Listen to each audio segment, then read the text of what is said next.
kalimallahu Musa taklima. Allah bersumpah dengan bukit Tursina, di mana Allah berbicara turun. Allah turun dari langit, di atas langit, di atas arsy, turun sampai ke bukit Tursina. Allah berbicara walaupun tidak secara kasat mata, tetapi suara dipahami oleh Nabi Allah Musa, terdengar pembicaraan. Maka kemudian Nabi Musa mendapatkan Taurat. Maka bukitnya namanya Bukit Tursina. Itu tidak ada perselisihan. Wa hadzal baladil amin huwa Makkah. Adapun yang dimaksudkan dengan firman Allah Subhanahu wa taala, wa hadzal baladil amin adalah kota Makkah. Alladzi dakhalahu kana aminan. Orang yang memasuki kota Makkah itu aman. Allah jadikan kota suci, tidak boleh menumpahkan darah di Mekah. Subhanallah Pak, saking Allah mensucikannya, orang-orang zaman jahiliyah itu turun-temurun dapat dari nabi-nabi sebelumnya. Bisa jadi kalau ada orang membunuh kemudian kabur ke Mekah, itu di Mekah nggak bisa dibunuh, aman. Kalau kita ihram, berpakaian ihram ketika haji maupun umroh, boleh nggak membunuh? Nggak boleh. Nggak boleh berburu. Kenapa? Mandakhalahu kana aminan. Tempat yang aman. Bahkan kalau ada orang tadi, padahal zaman jahiliyah, kalau orang membunuh maka balas-balasan kan, sampai perang berkali-kali. Tapi kalau pelakunya ngumpet di kota Mekah, itu selama dia di Mekah aman. Metu baru dia gak selamat. Kenapa? Allah menjadikan hati para manusia saat itu, menjadikan kota ini sebagai kota yang aman, turun-temurun dari nabi-nabi yang sebelumnya. Nah, ikhwati fiddin rahimani wa rahimakumullah jami'an. Maka kata Al-Qurtubi rahimahullah taala, ba'atha aqsamallahu ala hadhihi thalathah al-ma'amatin. Allah bersumpah dengan 3 tempat ini, yaitu tempat di mana ada buah tin dan zaitun, tempat Bukit Tursina, dan kota Mekah. Kata beliau Al-Qurtubi rahimahullah taala, ba'athallahu fi kulli wahidin minha nabiyyan mursalan min ulil azmi ashabis syara'i al-kubbar. Karena Allah bersumpah dengan 3 tempat ini karena tempat yang agung, di mana di 3 tempat ini Allah mengutus nabi 3 orang, yang 3-tiganya adalah nabi yang ulul azmi.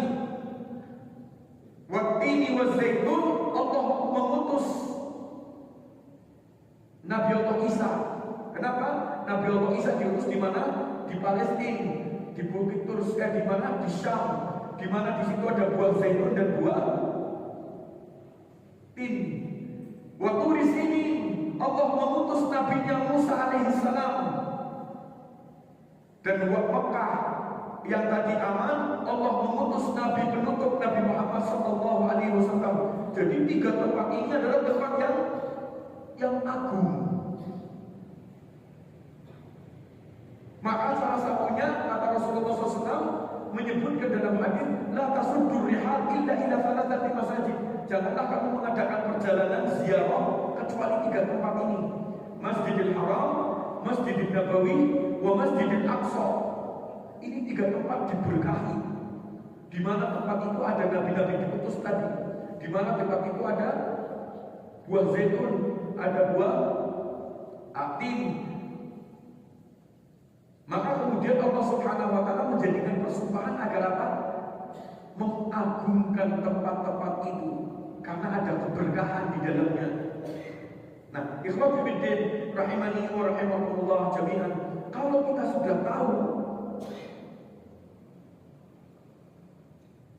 maka kita akan bertanya, kenapa Allah bersumpah?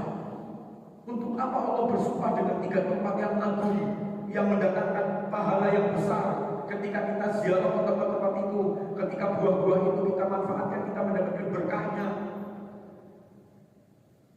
Maka kata beliau Al-Qurtubi rahimahullah ta'ala dan Ibnu Katsir rahimahullah ta'ala, ayat berikutnya lah al-muqsam bih. Apa yang Allah ingin sumpahkan adalah karena Allah mengatakan laqad khalaqnal insana fi ahsani taqwim. Allah bersumpah dengan 3 tempat yang agung itu hanya ingin meyakinkan kita bahwa manusialah makhluk yang paling Allah ciptakan dalam kondisi yang baik rupanya, yang paling baik rupanya. Maaf, makhluk Allah ada berapa bu? Ada malaikat, ada jin, ada binatang, ada tumbuh-tumbuhan. Mari kita perhatikan, Nabi Muhammad SAW pernah satu saat melihat rupanya malaikat Jibril, langsung pingsan, ketakutan, mengerikan, gede, sayapnya memenuhi afuk barat dan timur, kepalanya nempel di langit, aslinya gitu, jeglek itu, menakutkan.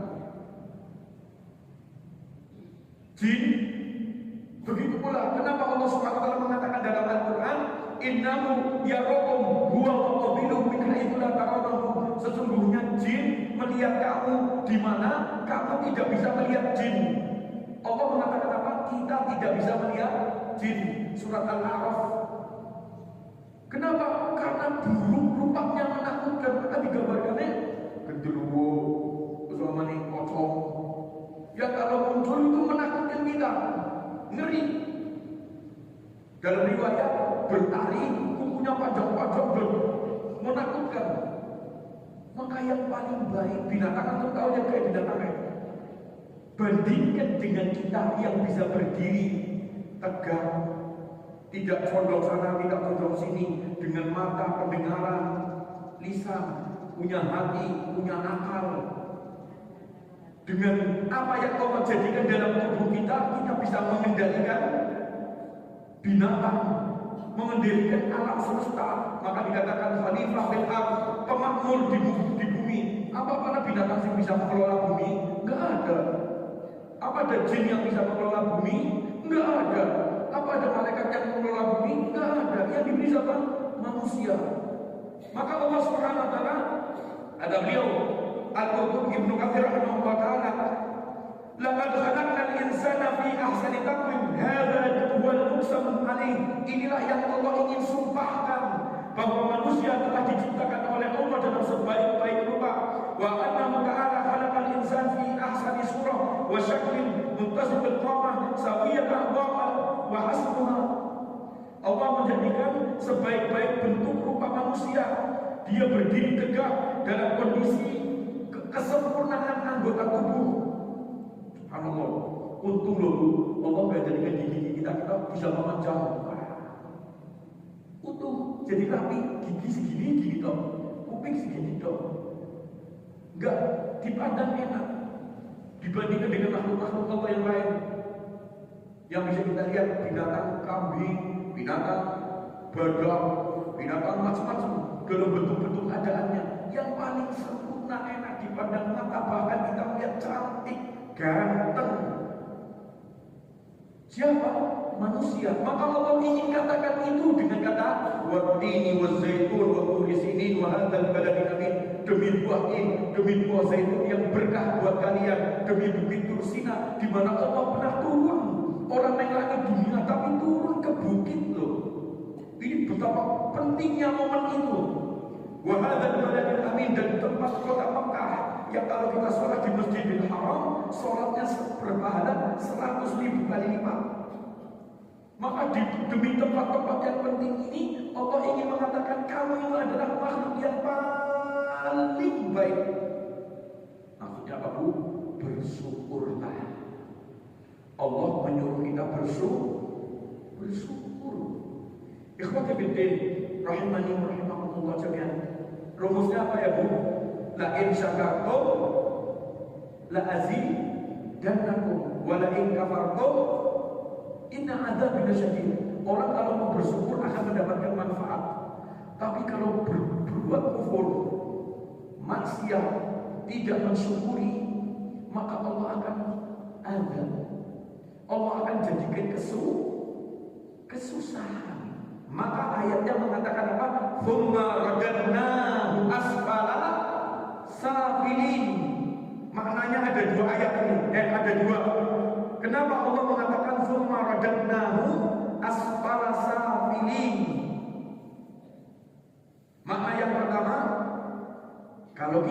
bersyukur, hati-hati. Yang pertama apa? Kata beliau Ibnu Katsir rahimahullah taala, ai ilan nar. Allah akan merendahkan kita, akan kita disiksa di neraka. Neraka itu adalah tempat yang paling rendah. Sijin di bawah kerak. Maksudnya Allah akan, setelah kita mendapatkan kebaikan rupa yang baik, kalau nggak bersyukur Allah akan campakkan ke tempat yang paling rendah tadi. Di tempat itulah Allah akan menyiksa. Tidak syukurnya kita mendatangkan musibah buat kita. Kenapa? Karena manusia dihidupkan untuk sebuah hikmah. Dia bisa berbuat kebaikan dan dia bisa berbuat keburukan. Maka kita disuruh diuji dalam keimanan, diuji dalam hidup kita. Maka Allah mengingatkan, bersyukurlah kalau kamu pengen tidak diturunkan serendah-rendahnya ke tempat yang paling mengerikan. Satu saat ini menunjukkan apa, neraka itu jauh ke bawah sana. Satu saat Rasulullah sedang duduk-duduk seperti ini sama sahabat, tiba-tiba suara keras seperti dentuman bom. Para sahabat ditanya, tahu nggak kalian apa itu? Maka para sahabat mengatakan, wallahu a'lam, yang tahu ya Allah dan Rasulnya. Maka Rasulullah mengatakan, itu batu baru dilepas ke neraka jahanam 70 tahun yang lalu. Dilepas batu di atas neraka, itu batu sampai ke keraknya, sampai di tempat yang paling bawah, asfala safilin, apa? 70 tahun perjalanan.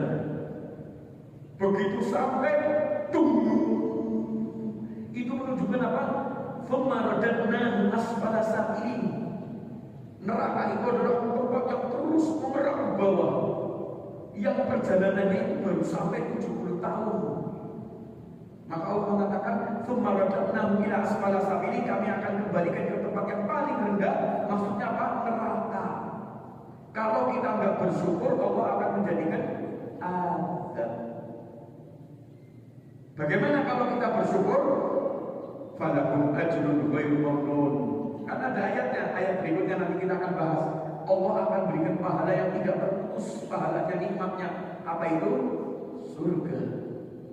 Jadi la in syakartum la azidannakum. Allah berikan tambahan kalau kita bersyukur dengan tubuh kita yang elok seperti ini. Jadikan kita orang yang taat, maka nanti akan dimasukkan surga, hidup dengan tanpa terputus dari nikmat. Kalau di dunia Bu, nikmat itu kadang terputus. Lagi makan enak-enak, ngantuk. Aduh, turun di situ. Pengen makan kan, kok di situ tak turun. Ya kan? Terputus kan? Lagi enak-enak, pengen makan, potongnya.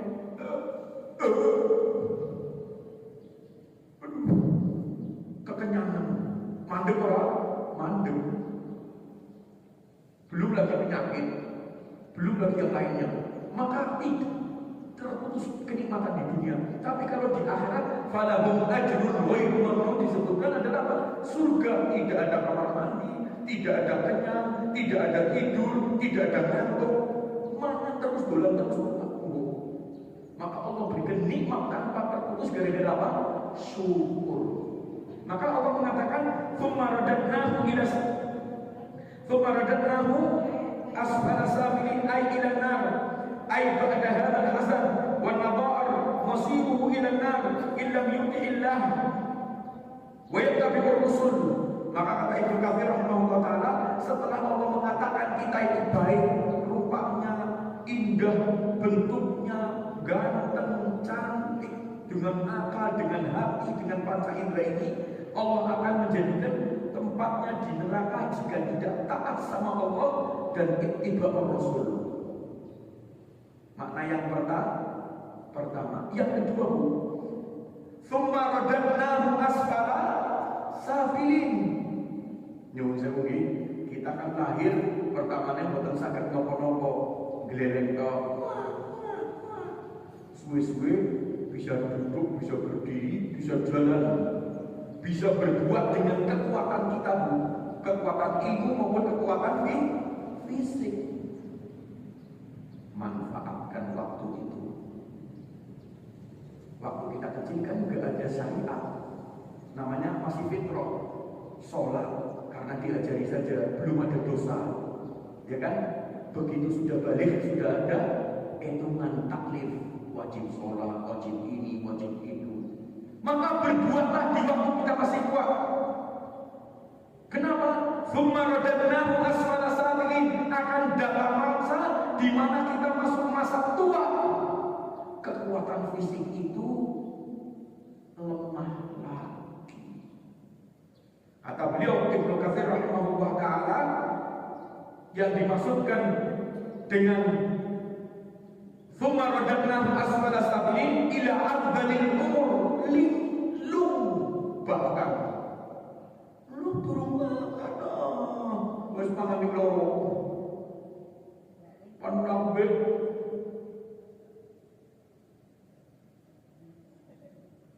angel pol. Kira-kira pas sholat dengan baik, apa kira-kira bisa puasa dengan baik? Orang yang sudah seperti itu sudah lemah kembali seperti bayi, bahkan cuma di atas tempat tidur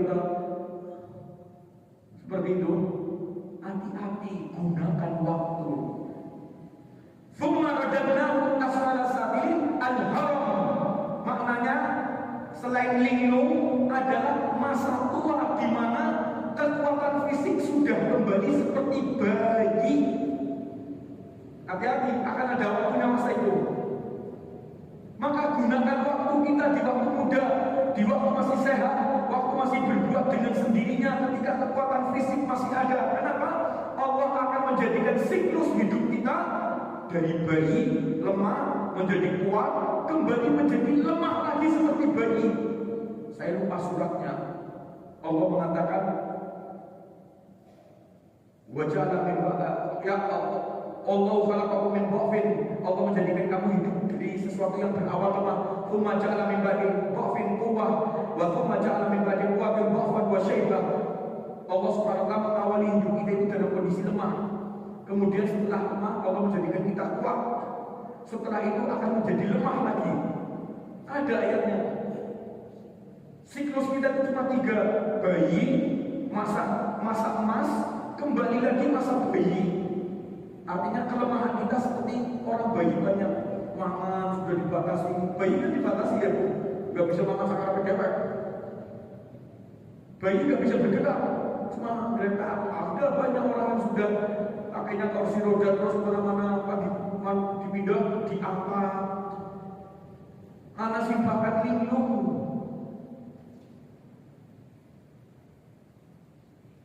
Tadi undangan sing sapa, ini sing kolinku, semenit maning, undangan sing sapa, wis dijawab kolinku, ini karena undangan sing sapa, bulan-bulan ketakonan siji, pernah nggak mendapati orang tua seperti itu? Wah, itulah yang dimaksudkan tsumma radadnahu asfala safilin, masa tua, linglung, fisik yang lemah. Maka maksudnya Allah akan khalaqnal insana fi ahsani taqwim, dalam rupa yang baik di mana kekuatan dan masa jayanya itu gunakan sebaik-baiknya. Kalau enggak, kamu akan lemah kembali. Kalau enggak, kamu nanti akan masuk neraka. Itu yang dimaksud.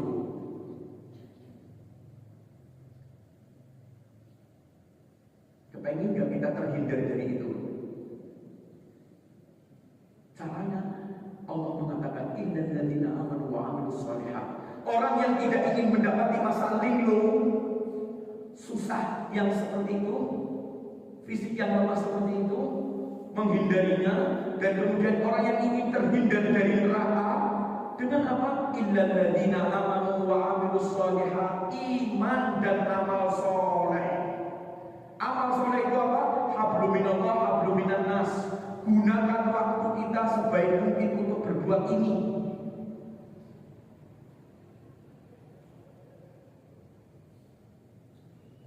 Saya ingin bacakan hadis-hadis betapa orang yang kepengen terhindar dari linglung apa? Banyak zikrullah. Kalau kepengen terhindar dari linglung, zikrullah. Salah satunya adalah membaca Quran. Lihat ini hadis yang diriwayatkan dari Ikrimah. Man qara'al Qur'an lam yarudda ila al-adzanil umur. Orang yang suka membaca Quran Allah akan hindarkan dari linglung. Subhanallah, ada penelitian bahwa orang yang membaca Quran, senang membaca Quran, itu mengeluarkan saraf-saraf. Jadi logis gitu loh, bahwa ada hadis mengatakan orang yang ingin dihindarkan dari masa linglung seperti itu, tua boleh tapi masih ingat apa-apa, enak uripe. Orang linglung gak enak loh, tersiksa loh. Wis mangan, nangkene wis baru turu mangan. Itu tersiksa buat makan dikit. Kalian jaga maning mangan. Itu tersiksa betul. Maka supaya kita menikmati masa tua kita adalah banyak-banyak baca Quran dari mudanya. Karena apa? Menguatkan saraf. Bukan sanobion, bukan cerebrofit, apa-apa itu yang buat otak, bukan vitamin itu silakan, tetapi yang menguatkan ini ucapan hadis. Man qara'al Qur'an lam yarud ila adzanil umur. Maka ibu-ibu yang dirahmati Allah, dengan amal soleh itu Allah akan menguatkan tubuh kita. Masuk masa tua, tapi masa tua yang bisa dinikmati. Lihat ucapan hadis Rasulullah SAW. Allahumma ja'al awsa'a rizqi inda kibar sinni. Ya Allah, jadikan luasnya rizkiku di waktu usiaku senja. Kenapa? Supaya bisa dinikmati masa tuanya. Bagaimana? Doa, amal, ngaji, apa ibadah. Illal ladzina amanu wa 'amilus shalihat. Orang yang ingin dihindarkan dari masa tua yang menyusahkan dengan amal soleh, otomatis terhindar dari neraka. Dan kedua, falahum ajrun ghairu mamnun. Ingat ibu-ibu, orang yang aktif ibadah dari masa mudanya itu pahalanya tidak terputus. Dalam artinya bukan hanya masalah surga yang tadi tidak terputus nikmatnya, pahalanya di surga tidak ada terputus. Tapi lihat ini ada hadis yang dinukilkan oleh Al-Qurtubi rahimahullah taala, bahwa orang kalau sudah meninggal dunia pahalanya akan diteruskan oleh malaikat atas perintah Allah.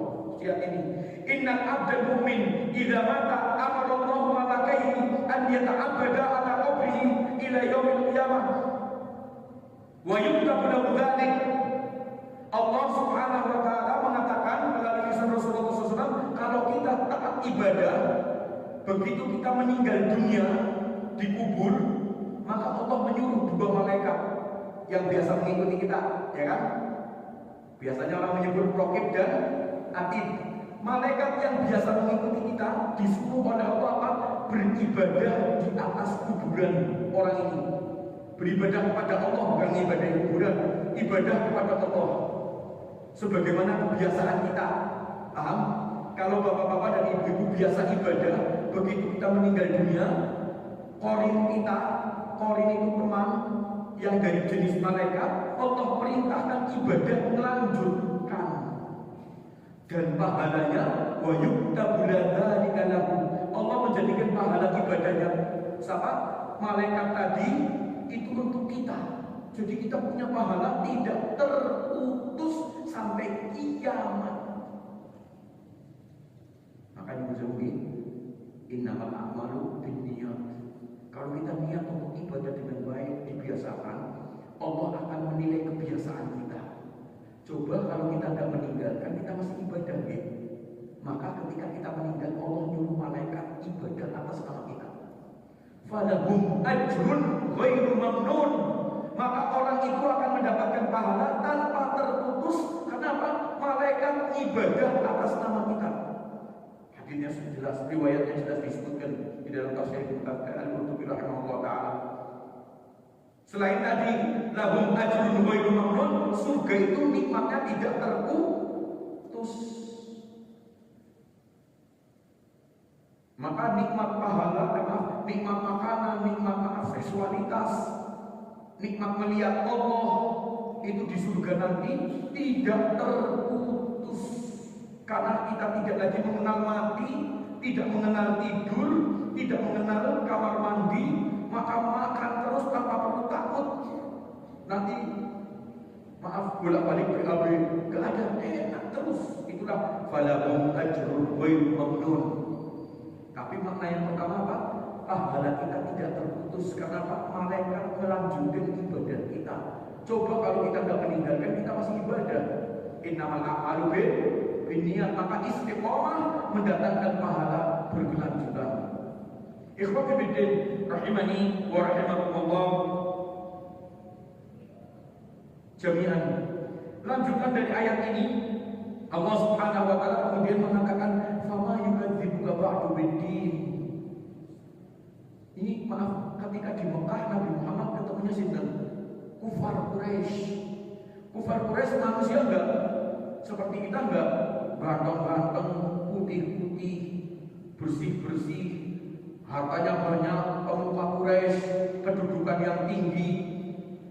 Maka Allah mengatakan fama yukadzibuka ba'du biddin. Kenapa kamu mengkufuri, tidak bersyukur? Nabi Muhammad itu pamannya namanya siapa Bu? Abu Lahab salah satunya. Kenapa dipanggil Abu Lahab? Nama aslinya Abdus Syams bin Abdul Muttalib. Nama aslinya Abu Lahab Abdus Syams bin Abdul Muttalib. Tapi dipanggilnya siapa? Abu Lahab. Kenapa panggilan Abu Lahab? Wajahnya putih, bersih-bersih, ganteng. Istrinya namanya siapa? Urwa bin Harb bin Umayyah. Panggilannya apa? Ummu Jamil. Banget. Jadi fisik-fisik yang Allah katakan apa? Laqad khalaqnal insana fi ahsani taqwim. Maka Allah katakan kepada mereka, "Fama yukadzibuka ba'du biddin." Kenapa kamu mendustakan agama ini? Kamu mendustakan hari kiamat. Abu Lahab itu contoh Abu Lahab ya. Itu pernah ketika mendengarkan Rasulullah SAW menceritakan adanya kiamat, ada surga dan neraka, kan otomatis dia kan karena nggak beriman kan neraka. Dia ngomong, "Ingka nama yakul ibnu akhi haq fa'afdadi bimali waludani." Nek video ponak-ponakane nyong bener, anak neraka nyong panebus awakku dengan duitku. Kalau anak-anak nyong sing paling setia sama saya, aku bakalan kena neraka. Meledek, nganggapnya cemen. Maka turunnya ayatnya, ma'agna anhu maluhu wa ma kasab sayaslana rawdadalah. Itu menunjukkan apa? Fama yukadzibuka ba'du biddin. Allah melihat orang-orang kufar Quraisy kufur nikmat, bahkan berani ngejek, oh nanti kalau agama tak selesai duitnya nyong akeh, anaknya nyong setia, nyong bakal kena neraka. Nek bener omongannya bocah piye. Tapi dia menganggap dusta, bohong, gak ada surga dan neraka, mati ya mati wis. Kenapa? Dia kufur. Kata beliau Ibnu Katsir rahimahullah taala, "Fama yukadzibuka ba'du biddin ay ala Muhammadin sallallahu alaihi wasallam." Kenapa kalian mengkufuri Nabi Muhammad yang mengajarkan agama ini, yang menyampaikan dakwah ini?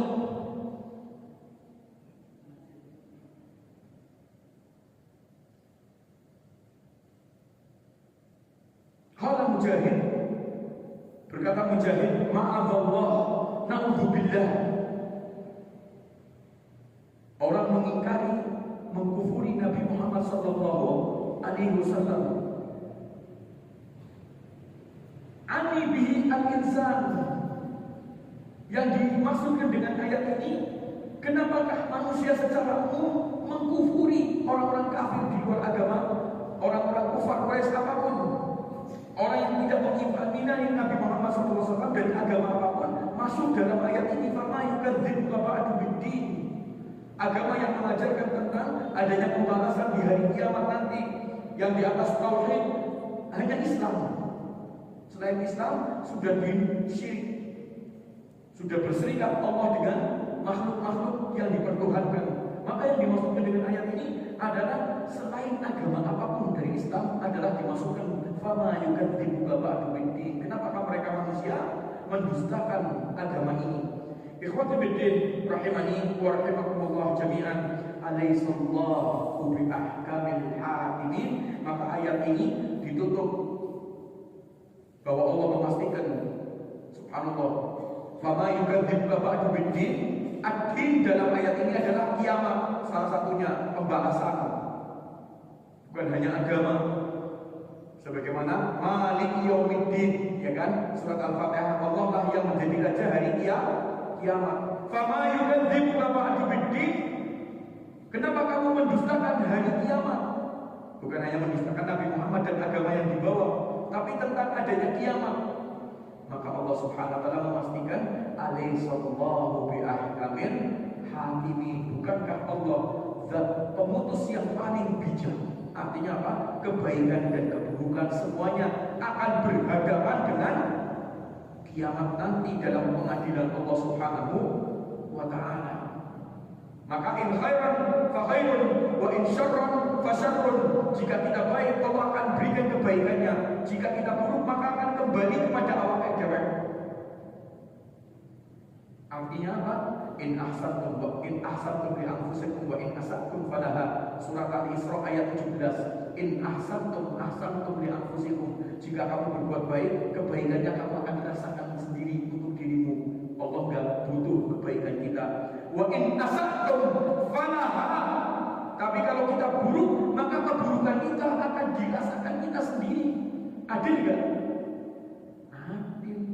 Alaihissallahu biahkamil hakimi.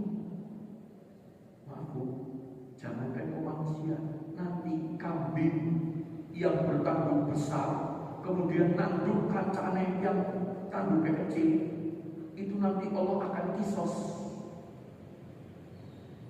Setelah dikisos baru mati, karena binatang tidak ada surga dan nerakanya.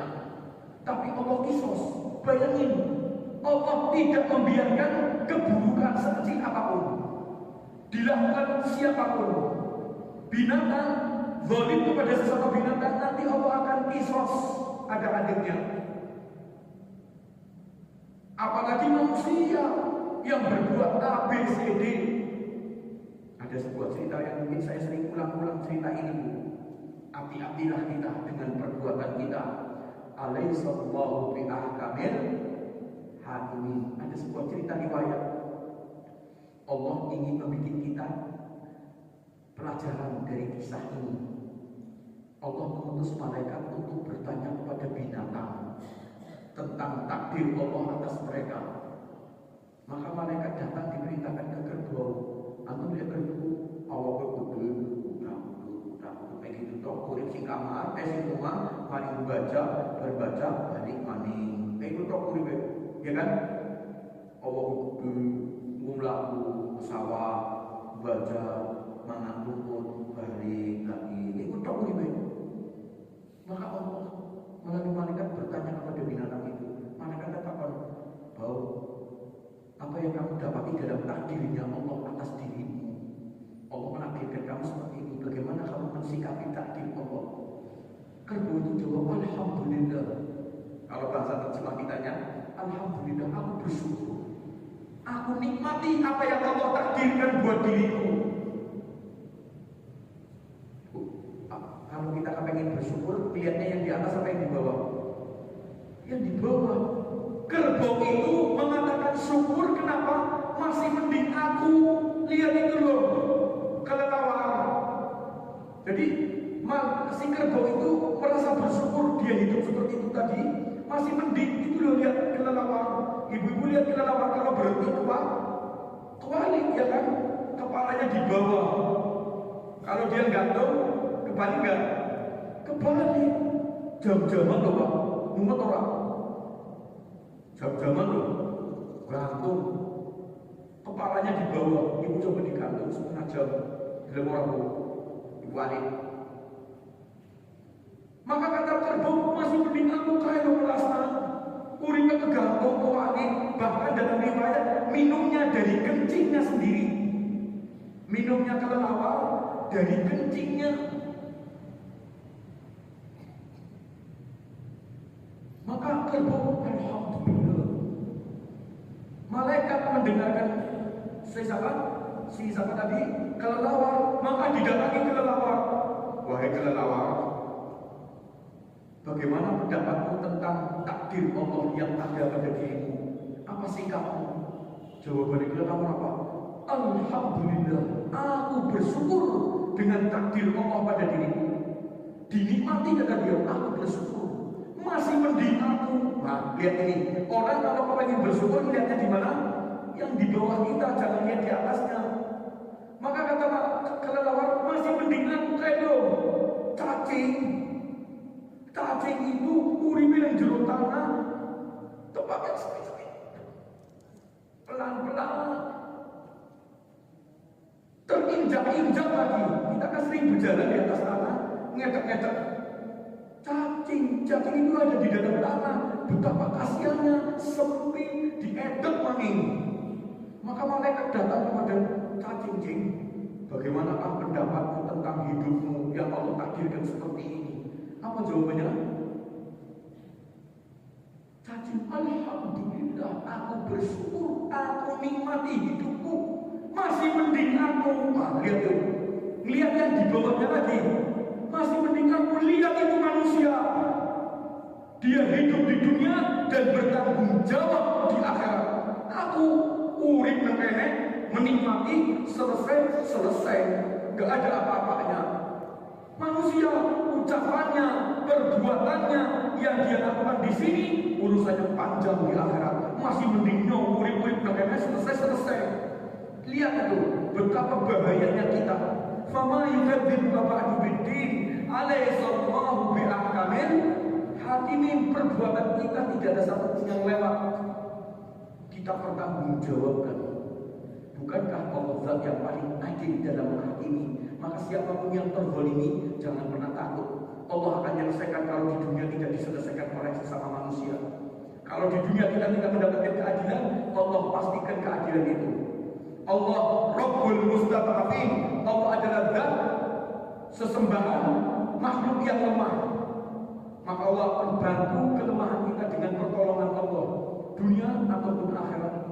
Maka pada akhir ayat ini Allah mengatakan apa? Alaihissallahu bi'ahkamil hakimin. Disunnahkan. Ini ada hadis dari riwayat Abu Hurairah radhiyallahu taala anhu, "Idza faragha ahadukum min wazbatini wa zaitun faqulu falyaqul bala wa ana ala dzalika minasyahidin." Di akhir surat ini Allah Subhanahu wa taala mensunnahkan sebagaimana hadis yang sahih dari Abu Hurairah, kalau selesai membaca surat Wattini wa zaitun sampai alaihissallahu bi'ahkamil hakimin, yang artinya bukankah Allah adalah zat yang paling adil? Maka jawablah masing-masing, gak usah keras-keras bu. Bala wa nahnu ala dzalika minasyahidin. Imamnya rukuk, antum gak usah rukuk dulu, gak apa-apa. Bala wa nahnu ala dzalika minasyahidin. Itu ada sunnahnya. Gak usah keras-keras untuk diri masing-masing. Kalau nggak baca boleh nggak? Boleh. Ini namanya sunnah. Dibaca monggo, nggak dibaca nggak apa-apa. Tapi disunnahkan apa? Bala wa nahnu ala dzalika minasyahidin. Kami atas perkara tersebut menjadi saksi. Kita akan menyaksikan Allah adil dalam keadilannya dunia maupun akhirat nanti. Wallahu a'lam bishawab. Inilah akhir surat At-Tin yang sudah kita selesaikan pada kesempatan pagi hari ini. Ada kekurangan dan perkara yang belum diperjelas, dipersilahkan dalam dialog yang mungkin ada waktunya, dipersilahkan.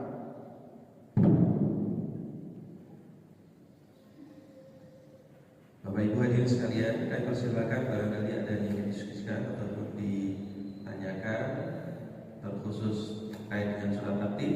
Kalaupun tidak, satu pertanyaan boleh, mungkin tidak berkaitan langsung. Satu dari Ibu, monggo.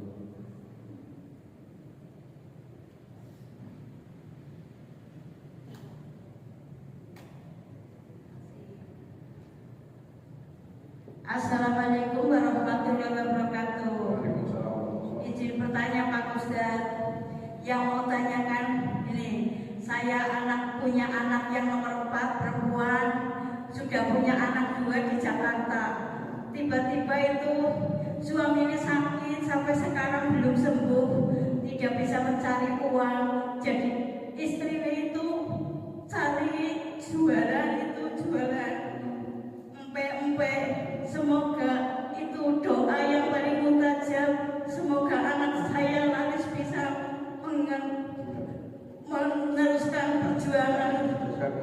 suami saya. Assalamualaikum warahmatullahi wabarakatuh. Waalaikumsalam warahmatullahi wabarakatuh. Ibu-ibu yang ada bapak yang dirahmati Allah, tidak ada semua orang yang di antara kita yang tahu tentang takdir Allah. Apa yang Allah takdirkan itu yang terbaik buat kita masing-masing. Karena hidup itu, kata Rasulullah SAW, bahkan kata Allah dalam Al-Quran surat Al-Ankabut, ahasiban nas an yutraku an yaqulu amanna wa hum la yuftanun. Apakah kita mengira akan dibiarkan mengucapkan kami beriman tanpa diuji? Maka yang namanya ujian iman itu ada, Bu. Maka ujian iman itu bisa dalam bentuk hartanya, bisa bentuk dalam kesehatannya, dalam bentuk keluarganya. Ada yang gagal berkeluarga, ada yang gagal dalam kesehatan, ada yang anaknya susah diatur, macam-macam. Itu ujian hidup. Nah, salah satunya adalah sakit. Nah, maka di dalam perkara seperti ini ketika muncul madharat, ketika muncul kesempitan hidup, Allah jadikan pertolongan dengan caranya Allah Subhanahu wa Ta'ala. Maka Allah akan menjadikan anak itu kuat untuk melanjutkan garis hidup karena harus mencari nafkah. Dan orang yang dalam kondisi kesusahan itu doanya mustajabah. Maka baik istri, baik si suami, baik anaknya itu bisa berdoa. Bukankah kita tahu orang-orang yang terzalimi, orang-orang yang sempit, yang mendapatkan kesusahan itu adalah doa mustajabah. Mereka punya doa yang mustajabah. Maka gunakan di dalam sujud-sujudnya itu untuk bersyukur sama Allah, untuk menerima takdirmu. Takdir itu diterima dulu supaya hati kita itu merasa nyaman.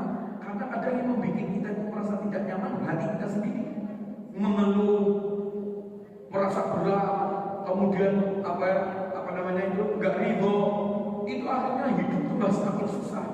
Maka Allah mengatakan ista'inu bisobri wassalah, mintalah pertolongan dalam musibah-musibah itu dengan apa? Dengan sabar dulu. Dari hati kita itu menerima, tidak mengeluh, itu akan meringankan dari dalam tubuh. Wassalah dan doa. Maka banyak-banyaklah berdoa, baik istri, anak maupun kita kaum muslimin. Mudah-mudahan anaknya ibu atau keluarga ibu dimudahkan rezekinya. Karena kata Allah, jika datang kemadharatan akan datang rukhsah. Inna ma'al usri yusra wa inna ma'al usri yusra. Kalau datang kesusahan akan datang dua kemudahan. Al-usr dalam ayat ini satu kan, tapi dibilang dua kali. Satu kesusahan mendatangkan dua kemudahan. Maka diantaranya kata Imam Ibnul Qayyim Al-Jauzi, idza aghlaqallahu babur rahmati aftaha alaihi abwabul ukhra. Jika salah satu pintu rahmat Allah itu ditutup, maka Allah akan membuka pintu rahmat yang lain yang banyak. Jadi jangan syukur sama Allah, tapi husnuzon, doa. Wallahu ta'ala a'lam wa a'lam. Ada yang lain? Silakan, Pak.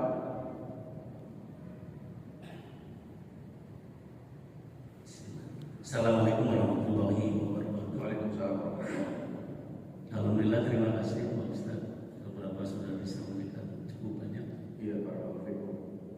Barokah, mudah-mudahan. Barangkali tambahan, mohon penjelasan lanjut. Tadi biar tidak bingung jadi orang tua itu. Antara lain baca Quran. Iya. Kalau disuruh milih, misalnya baca Al-Quran hanya baca Qurannya saja, atau dengan baca Quran misalnya terjemahan. Iya. Kira-kira yang paling afdal yang mana? Ya, dan yang kedua, pernah saya dengar Korin itu sebenarnya jin apa setan teman kita itu. Nah, berarti kalau penjelasan lebih lanjut. Terima kasih. Assalamualaikum warahmatullahi wabarakatuh. Ikhwati fiddin rahimani wa rahimakumullah jami'an, mana yang lebih baik baca Quran saja dengan baca Quran dengan terjemah? Dua-duanya baik dan tidak menjadi saling lebih. Maksud saya gini, carilah waktu Bapak baca Quran tanpa terjemah, nggak apa-apa, perbanyak baca Quran karena semakin menguatkan fisik selain dapat pahala banyak. Tapi ada satu kesempatan, mungkin kalau subuh baca Qurannya 12, yang penting baca banyak, rutin, istiqomah. Tapi ada pula maghrib itu baca Qurannya dengan terjemah, itu gabungkan, karena dua-duanya utama. Allah menyuruh kita, afala yatadabbarunal Quran, tidakkah mereka mau mentadabburi, memahami Quran? Maka disuruh apa? Membaca dengan terjemahnya. Kurang jelas, tanya, datangi majelis tafsir. Itu suruh untuk mentadabburi ayat.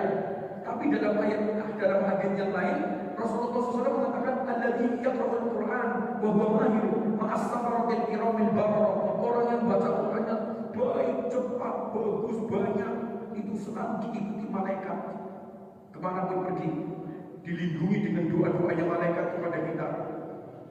Maka apa? Berarti membaca Quran dengan tanpa terjemahan perbanyak. Tapi ada satu kesempatan sedikit demi sedikit baca Quran dengan terjemahnya, supaya apa?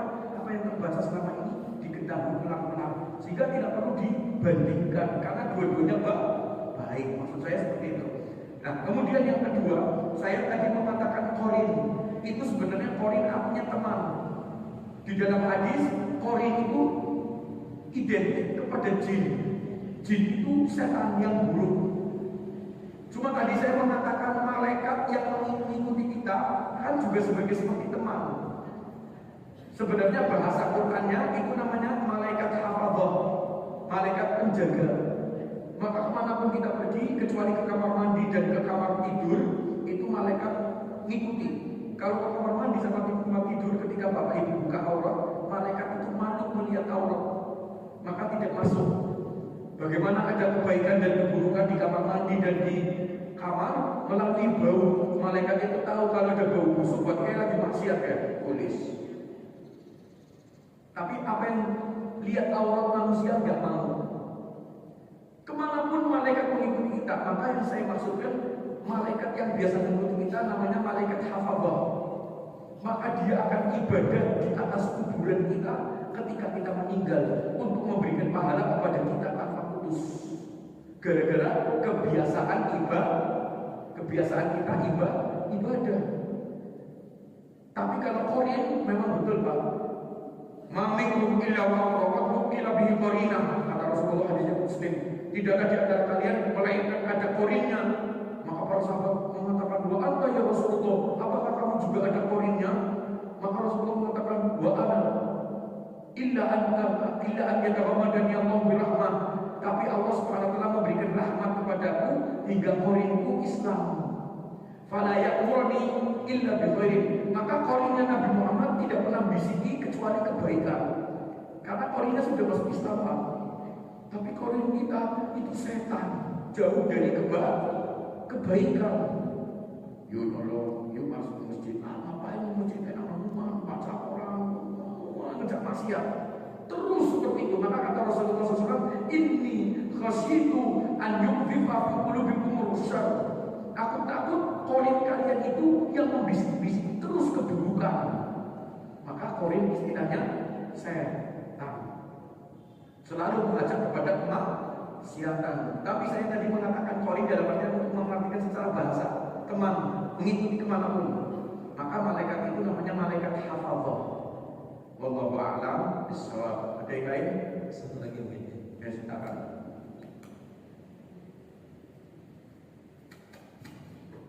Terima kasih. Yang kami sayangkan, Allah Subhanahu wa taala menciptakan tadi 3 tempat yang barokah. Antara lain di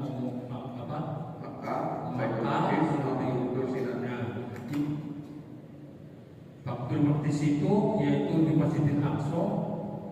Apakah atau bagaimana kita supaya itu bisa menilai bahwasanya tempat itu berkah, tapi ternyata sekarang dan terus menerus mungkin sampai akhir itu akan terjadi peperangan terus, Pak.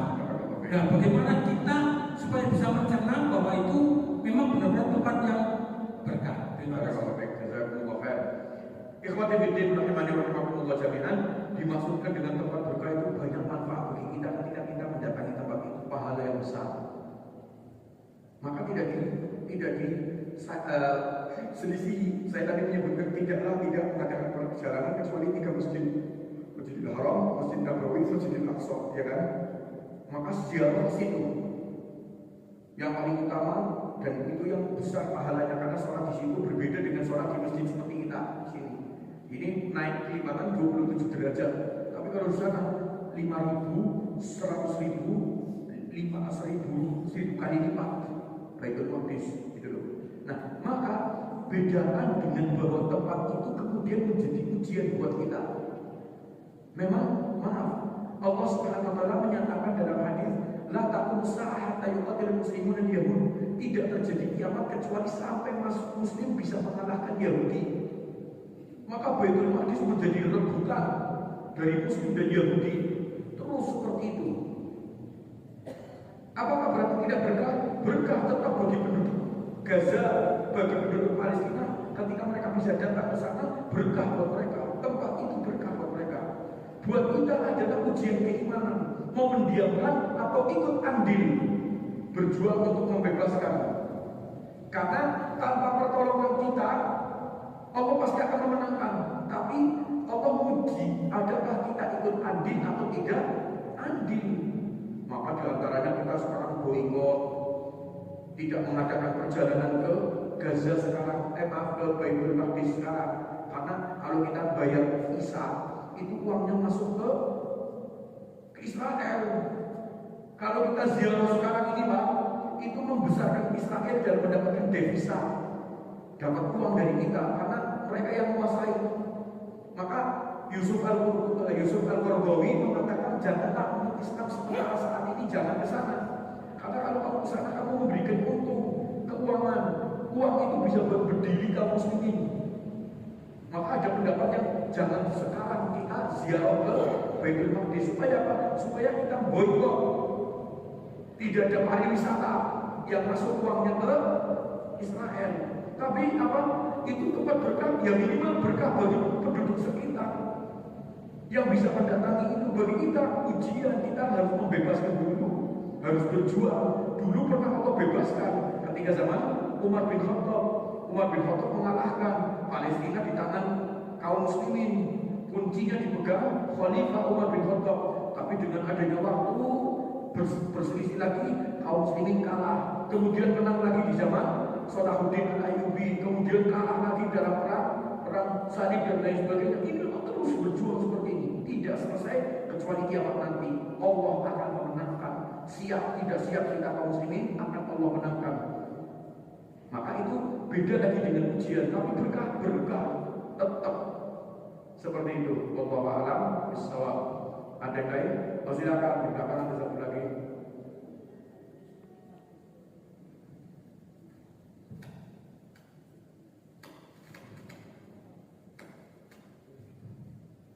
Assalamualaikum warahmatullahi wabarakatuh.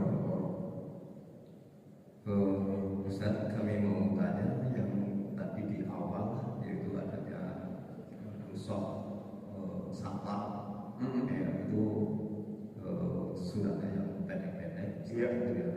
Nah, kemudian kami tanya bahwa dengan adanya usop semacam itu pada sampah bisa